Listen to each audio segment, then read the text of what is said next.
Buenas noches, bienvenidos al webinar Construyendo Economías Resilientes al Déficit Fiscal, parte del ciclo de conferencias por aniversario de la Facultad de Administración de la Universidad del Pacífico. Hoy nos acompañan un grupo de expertos que responderán consultas sobre el tema.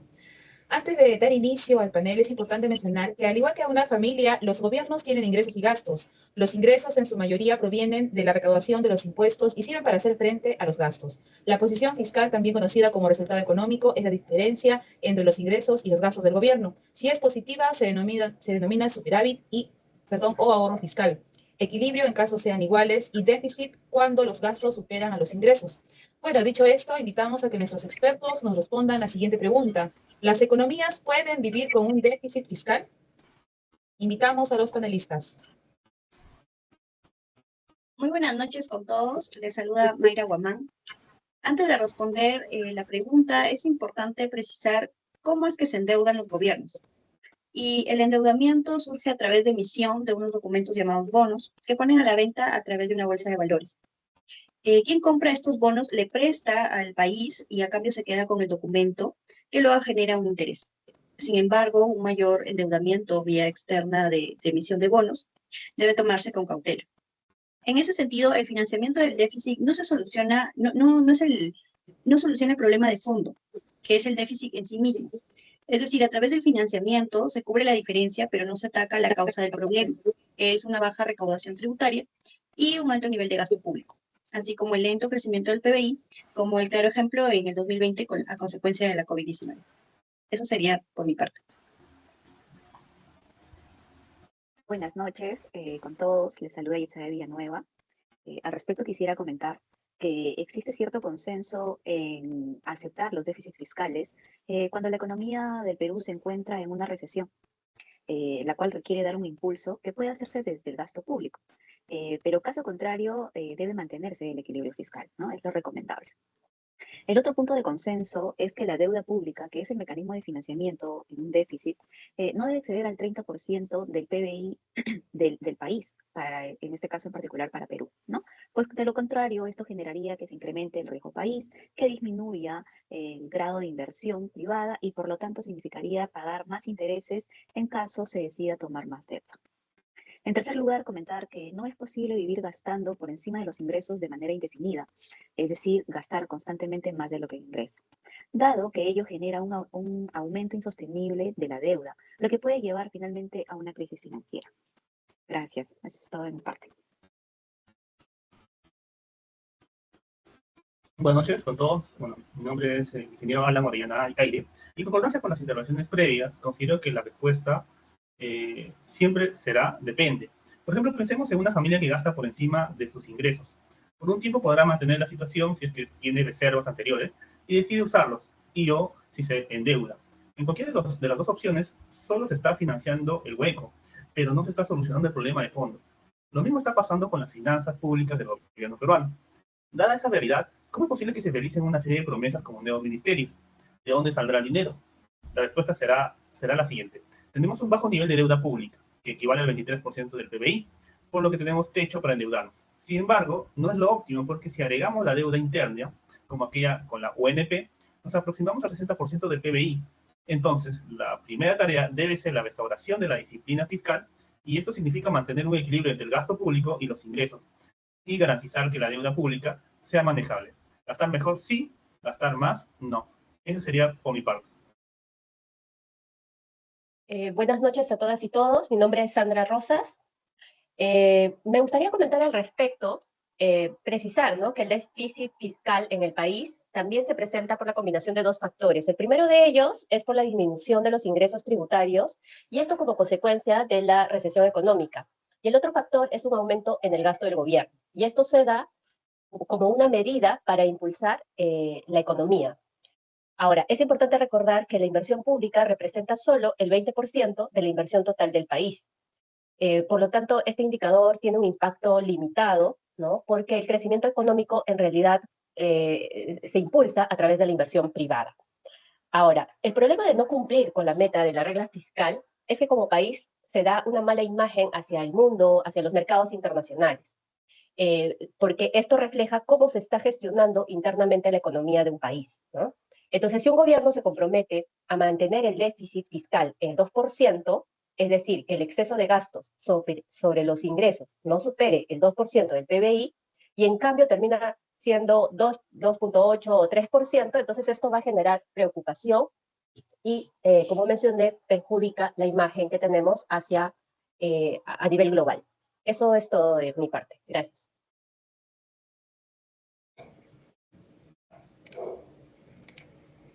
Conforme a lo referido por los panelistas, se puede señalar, en primer lugar, ante un déficit fiscal, este debe ser financiado por deuda, sin que este exceda el 30% del PBI. En segundo lugar, es deseable definir una trayectoria de disminución del déficit, sin que eso implique ahogar la economía.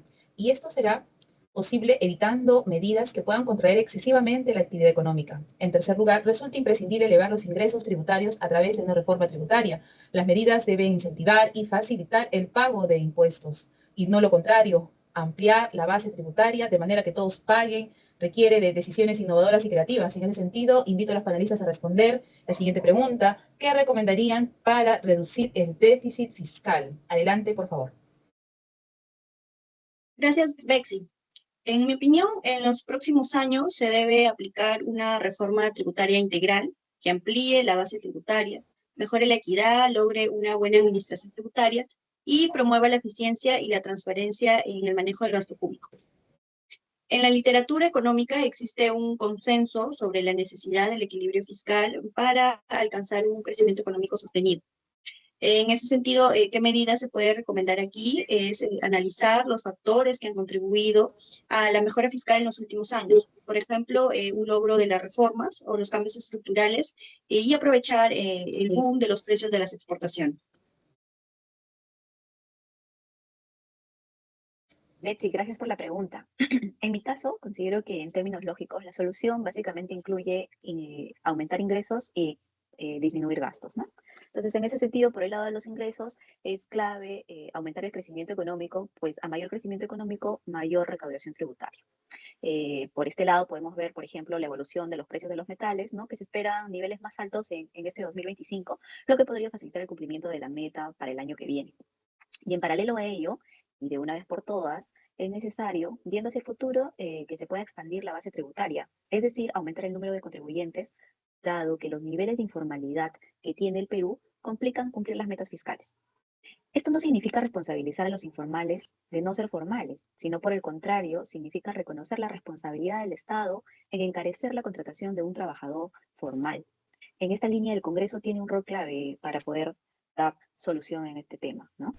Ahora bien, con relación al déficit fiscal, sí quisiera comentar que dado que el mismo se mide como porcentaje del PBI, quiere decir que a un mayor crecimiento combinado con un menor exceso de gastos sobre los ingresos podría hacer que el déficit se reduzca. Por ahí podríamos ir viendo el tema, ¿no? Como siempre, la salida es más a través del crecimiento económico. Y con relación a la reducción del gasto, el panorama en realidad es complejo, principalmente por dos razones. Primero, que la mayor parte del gasto público corresponde a gastos corrientes, como por ejemplo planillas y jubilaciones, que realmente son difíciles de recortar. Y en segundo lugar, es que una proporción significativa del gasto se ejecuta a niveles de gobiernos regionales y de municipalidades, donde realmente es difícil la implementación de ajustes. Así que eso es de mi parte. Gracias. Asimismo, quisiera agregar que, según el BID, esto depende de las variables económicas de cada nación. Los países exportadores de materias primas se beneficiarían por el aumento de los precios a causa de la guerra de Ucrania. Esto permitirá usar los ingresos asociados para reducir levemente sus déficits fiscales primarios hacia el 2025, en comparación con el escenario anterior. En cambio, los países dependientes del turismo experimentarían una desaceleración en el ajuste fiscal progresivo del déficit primario, y el saldo fiscal se mantendría por debajo del escenario preguerra. Para estos países, así como para los exportadores de materias primas, el ratio deuda-PIB podría llegar al 87 y 68% respectivamente.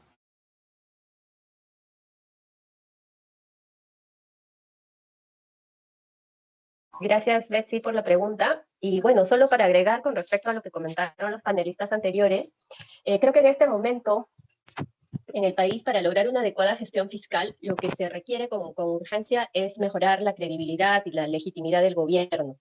Y esto se va a lograr a través de un liderazgo presidencial claro, ¿no? De políticas consistentes, menos contradicciones en la toma de decisiones o las medidas que se están adoptando, y sobre todo también con la designación de funcionarios competentes, con una buena trayectoria profesional y un comportamiento ético en general.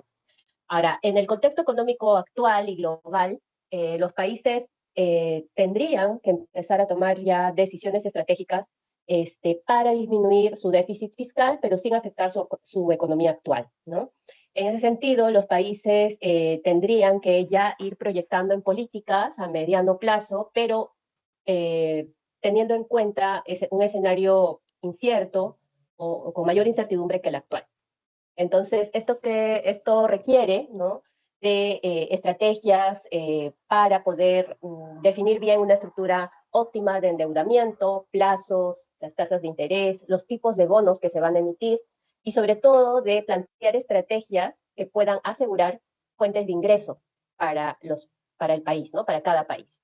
Eso sería todo de mi parte. Muchas gracias.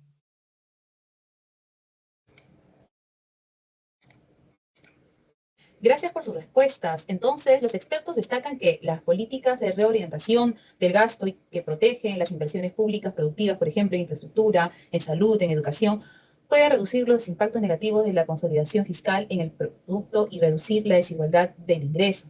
En términos generales, señalan que las instituciones fiscales creíbles son vitales para garantizar la planificación fiscal a mediano plazo y generar confianza en la sostenibilidad fiscal. Un aspecto clave en estos esfuerzos es disminuir la informalidad laboral responsable de la alta evasión tributaria que aqueja a la región y que a su vez limita la efectividad de las políticas fiscales y socava las reformas. Muchas gracias por sus aportes y a la audiencia por acompañarnos en este webinar y nos veremos hasta otra próxima sesión. Muchas gracias. Muchas gracias. Muchas gracias a Muchas todos. gracias.